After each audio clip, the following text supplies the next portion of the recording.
1 जून 2002 south Africa के western cap में आउटीनिक्वा पहाड़ों के ऊपर घना कोहरा और तूफानी मौसम छाया हुआ था। इसी धुंध में एक छोटा विमान रास्ता भटक जाता है और कुछ ही देर में पहाड़ से टकराकर आग के एक दहकते हुए गोले में बदल जाता है। इस हादसे में 3 जानें गई, लेकिन दुनिया भर की निगाहें सिर्फ एक ही नाम को खोज रही थी, Wessel Johannes Hansie Cronje, South Africa का सबसे चहेता और उतना ही विवादित कप्तान। कागजों पर तो ये एक दर्दनाक हादसा था जो पायलट की गलती से हुआ, लेकिन क्या ये वाकई सिर्फ एक हादसा था या फिर एक सोची समझी साजिश, एक ऐसे सच को हमेशा के लिए दफनाने की जो अगर बाहर आ जाता तो क्रिकेट की दुनिया में तहलका मच जाता। आखिर वो कौन सा राज था जो हेंसी अपने साथ ले गया? चलिए आज उस आखिरी दिन की कहानी को फिर से कुरेदते हैं और उन सवालों की पड़ताल करते हैं जो इशारा करते हैं कि ये कोई मामूली क्रैश नहीं था।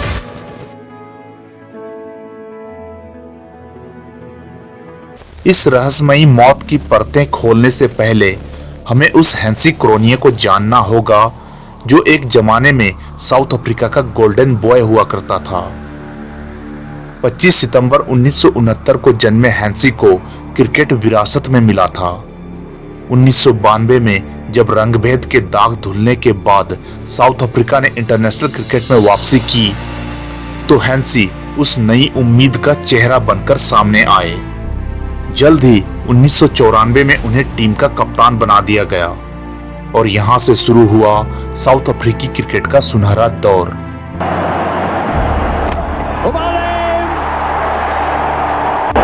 And a magnificent victory here for South Africa. हेंसी सिर्फ एक कप्तान नहीं थे, वो एक लीडर थे, एक जीनियस रणनीतिकार। कोच बॉब वुल्मर के साथ मिलकर उन्होंने साउथ अफ्रीका को एक ऐसी टीम बना दिया जिसे हराना लगभग नामुमकिन था।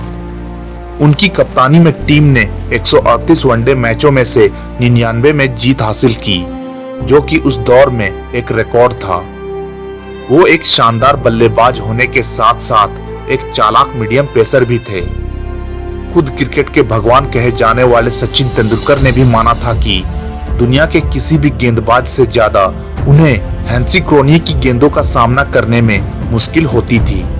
But the most uncomfortable bowler for me was Hansi Cronje. मैदान के बाहर उनकी छवि एक सीधे साधे भगवान को मानने वाले इंसान की थी। वो साउथ अफ्रीका के युवाओं के लिए एक आइकॉन थे, एक ऐसा हीरो जिसकी लोग कसमें खाते थे। लेकिन इस चमक के पीछे एक साया भी गहरा रहा था, एक ऐसा साया जो जल्द ही सब कुछ निगल जाने वाला था। साल 2000 ये वो साल था जिसने क्रिकेट पर एक ऐसा दाग लगाया जो आज तक नहीं मिटा है। साउथ अफ्रीका की टीम भारत के दौरे पर थी। 7 अप्रैल 2000 को दिल्ली पुलिस ने एक प्रेस कॉन्फ्रेंस की और एक ऐसा खुलासा किया जिसने क्रिकेट की नींव हिला दी। पुलिस ने दावा किया कि साउथ अफ्रीका के कप्तान हेंसी क्रोनिए मैच फिक्सिंग में शामिल थे। सबूत के तौर पर पुलिस ने क्रोनिए और संजीव चावला नाम के एक भारतीय बुकी के बीच हुई बातचीत के टेप जारी किए। इन टेपों में हेंसी को पैसों के बदले मैच की जानकारी लीक करने और दूसरे खिलाड़ियों को खराब खेलने के लिए मनाने की बातें करते हुए साफ सुना जा सकता था। While monitoring those telephones, we overheard a conversation pertaining to cricket. Betting on cricket. We found that it was Hansi Cronje's voice. He himself was in conversation with one person. शुरुआत में तो हेंसी ने इन सभी आरोपों को बकवास और बेबुनियाद बताकर खारिज कर दिया। किसी को भी यकीन नहीं हो रहा था, न क्रिकेट बोर्ड को न फैंस को, कि उनका हीरो ऐसा कुछ कर सकता है। लेकिन ये इनकार ज्यादा देर टिक नहीं सका।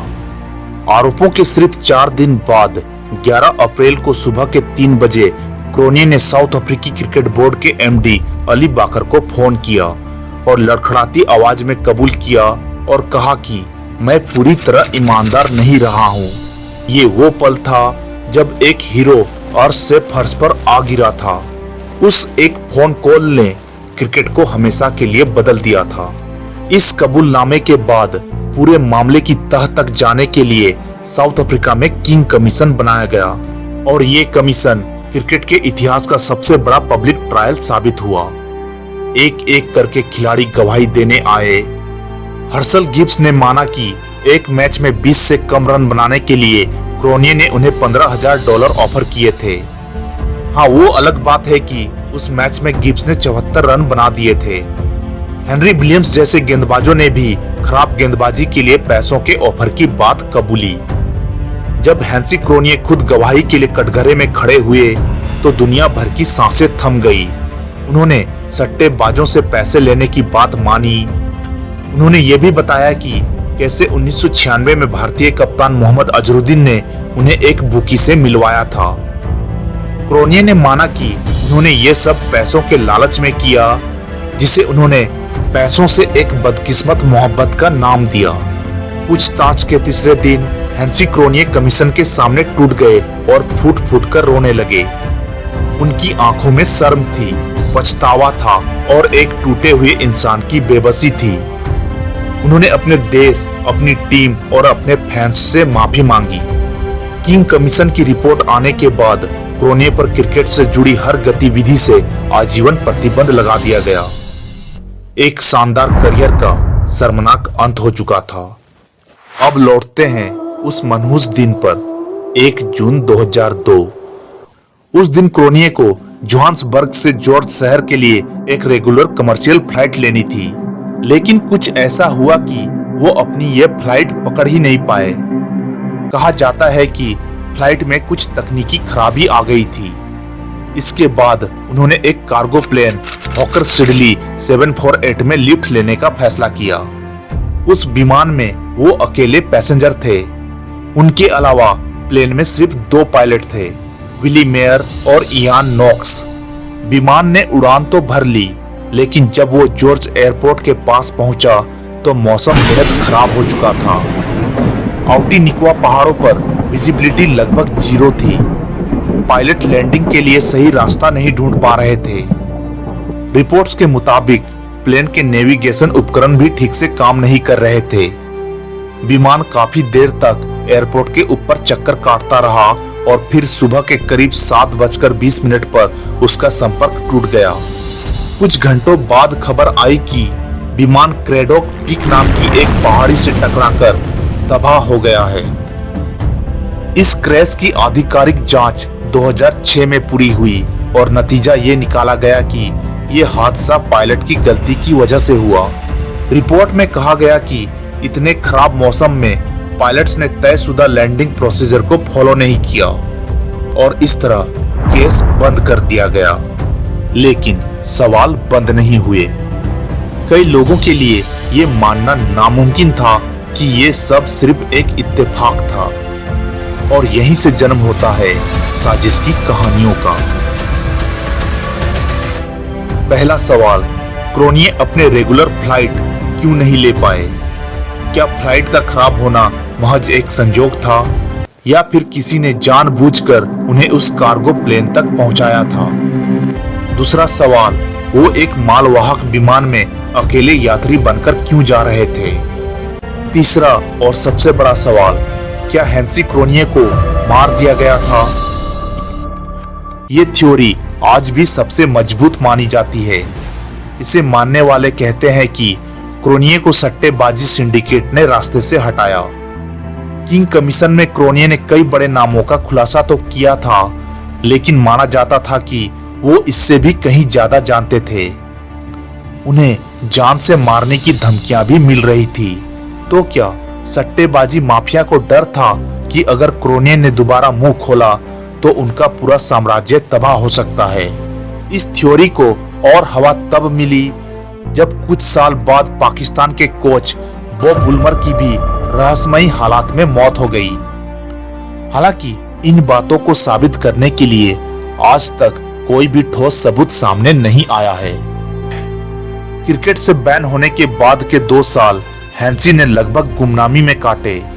वो अपने किए पर शर्मिंदा थे। उनके दोस्त बताते हैं कि वो लोगों से नजरें मिलाने में भी कतराते थे, लेकिन धीरे धीरे वो अपनी जिंदगी को वापस पटरी पर लाने की कोशिश कर रहे थे।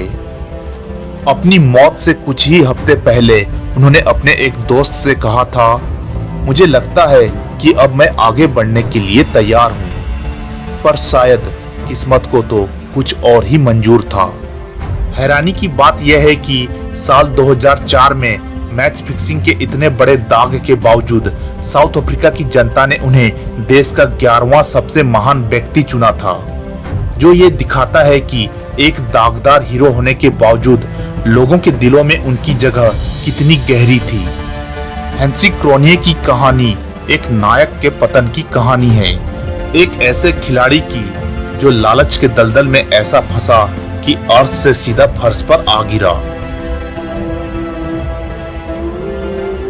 उनकी मौत एक ऐसा रहस्य बनकर रह गई जो शायद हमेशा के लिए उन पहाड़ों की धुंध में ही कैद रहेगा।